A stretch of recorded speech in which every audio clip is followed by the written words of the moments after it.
আউশ ধান, যা একদিন ছিল গ্রামীণ জীবনের প্রাণ, আজ তা ক্রমেই হারিয়ে যাচ্ছে।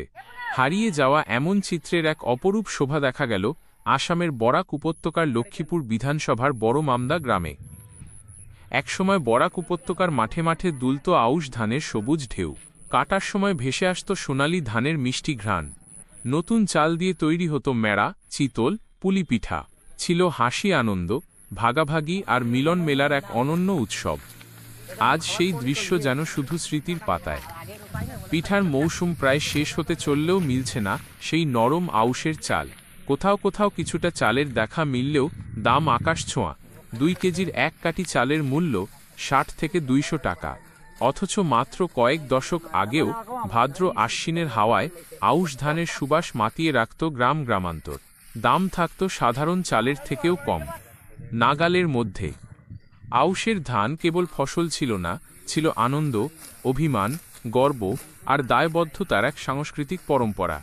নতুন বধূ এলে, জামাইবাড়িতে পাঠাতে হলে কিংবা উৎসবে ভাগ করে খাওয়ার আনন্দে আউশ চালের পিঠা ছিল মিলনের সেতুবন্ধন। কিন্তু আজ সেই ঐতিহ্যে ভাটা পড়েছে। বড় মামদা গ্রামের আউশ ধান ফলানো কৃষকদের মুখেও শোনা গেল একই সুর। শোনা গেল বন্যার আর্তনাদও।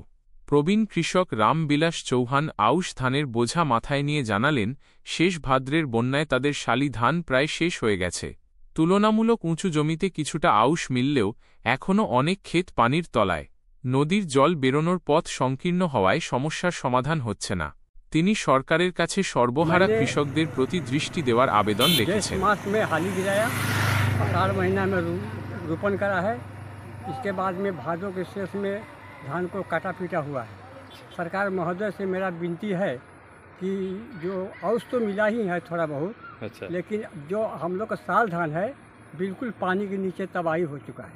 अच्छा अच्छा। सरकार महोदय से मैं रिक्वेस्ट करता हूँ, प्रार्थना करता हूँ कि जो सरकार महोदय हम लोगों का मैंने साल धान के लिए व्यवस्था करें सरकार की।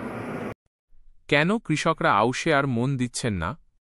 প্রবীণ কৃষকদের মতে, আগে 1 বিঘায় মিলত 8 থেকে 15 মণ ধান। শালি ধানে সারা বছর চলত না, তাই আউশ ছিল অপরিহার্য। কিন্তু আজ উন্নত জাতের বীজ, সার আর যান্ত্রিক চাষে বিঘায় ফলন 30 থেকে 40 মণ পর্যন্ত। দ্রুত শেষ করা যায়, তাই কৃষকেরা ঝুঁকেছেন শালির দিকেই। 6 মাস ধরে মাঠে পড়ে থাকতে হয় আউশে, তাই কৃষকেরা মুখ ফিরিয়েছেন। ফলে বিলুপ্তির পথে আউশ ধান, আর তার সঙ্গে হারিয়ে যাচ্ছে কৃষিজীবী সহ গ্রামীণ জীবনের অমূল্য এক ঐতিহ্য।